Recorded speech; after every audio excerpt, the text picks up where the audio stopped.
Because the most important thing is can it take pictures? Because I need a picture with Steve in the background. He's actually one of the guys that hired me at Dell. Of course, we'll get to you over here.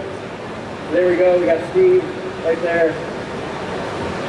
So it does pictures, which is the most important thing to me. I know there's a lot of business applications, but that's good. Hey, thanks a lot. Yeah. Appreciate it. Some really cool stuff that we're doing at Dell, and a lot of this, like we've talked about before, is ready now, and a lot of it isn't ready now, and we're incorporating different aspects of it as we go forward. So everything we talked about is in the kiosks that are on the light gray area here, and what we wanted to encourage you to do is check out some of the other areas, because we have some really interesting things. When we talk about resilient computing, you go right around this corner, there's an area here with some racks and a big red button. If you go press that big red button, just look at what happens. It's a cool demo of complete failover from one whole rack to another, where the end user doesn't notice a thing, and it's instantaneous. The next one is the future-ready enterprise. Now, I'm going to spend a second on this, because if you've been at Dell World more than 5 minutes, you've probably heard the term future-ready. And I'm in marketing. I've also been in sales, so I know that marketing versus sales thing. It sounds very marketing, and it's a good philosophy. But here's why it resonates. Because when I say future-ready, and I talk about workloads, and if you think about the workload that your data center does today and handles today, 2 years ago, was that workload the same? In most cases, it wasn't anywhere close to what it is today with the exponential growth of data. And the question is, in 2 years from now, are you going to anticipate every roadblock and everything that you have to navigate to get to 2 years from now when it comes to workload?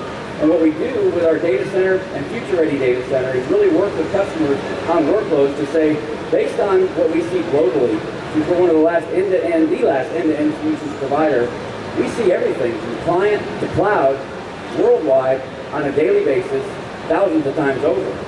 And that gives us a unique insight to customers' business problems and situations that allows us to custom tailor these solutions to help fit whatever problem or need that you have. And so when you talk future-ready data center, we talk about workloads. We also talk about, are you cloud-ready? We're talking about cloud. I know there's a big announcement. I keep picking on you, Steve. You sat too close, and you know that about me. You guys are doing the Microsoft Cloud Hybrid Cloud System. Microsoft Hybrid Cloud System, which is an all-in-one system that the cloud can be located on-premise, and you can also, it's a hybrid, so it can also be uploaded to Azure and be able to incorporate some of those, and they're back there under cloud. If you go back to data center, we have something that I'm actually a part of, DSS, Data Center Scalable Solutions, where we have 3 different servers and a storage device that has 2 servers embedded in the box that gives you 720 terabytes of data in one box. It's incredible. And go back and check that out as well. So there's some cool things.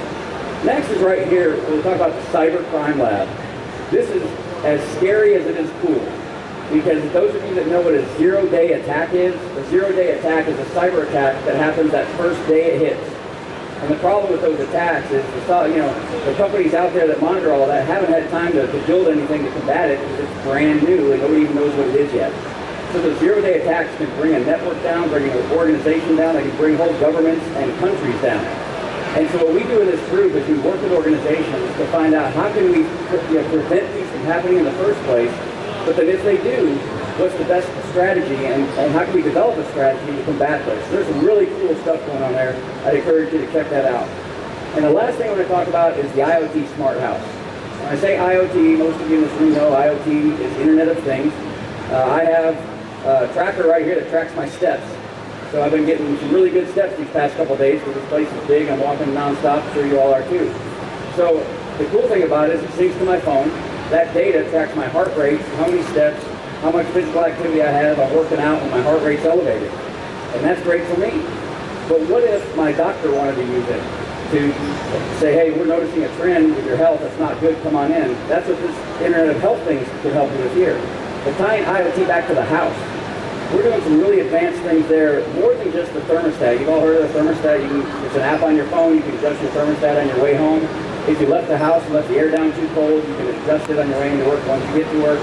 That's all great. But take that a step further. Sensors on every window and every door, kind of like your house alarm, but tied into the internet. So that it also ties in with the insurance companies. So here's the interesting part. Insurance companies know, and it's statistically proven, that events that happen at your home when you're physically there are much less cost and a much less smaller risk than if you're out of town.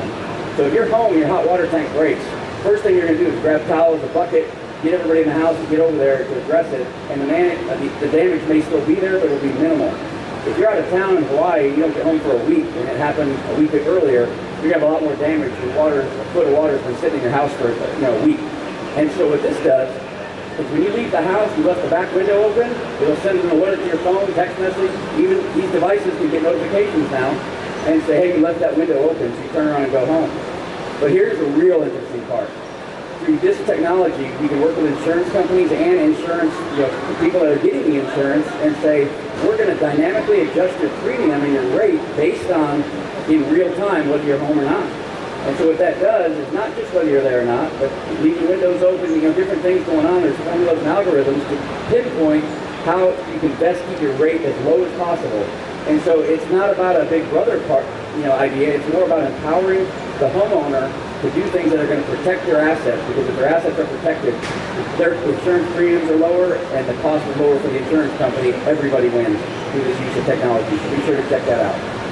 So that's what we have for you today. We hope you've enjoyed the presentation, giving you a little bit of an insight into some of the future technologies that we're working on here at Dell. And if I can leave you with one thing, I want to leave you with this.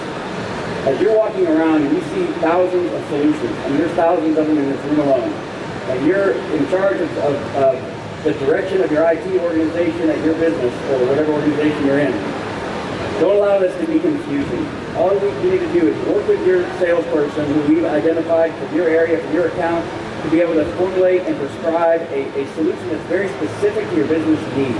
To us, it's not about coming in and selling you a bunch of stuff, because that's a one-time thing. We want to take a relationship over years to understand your business.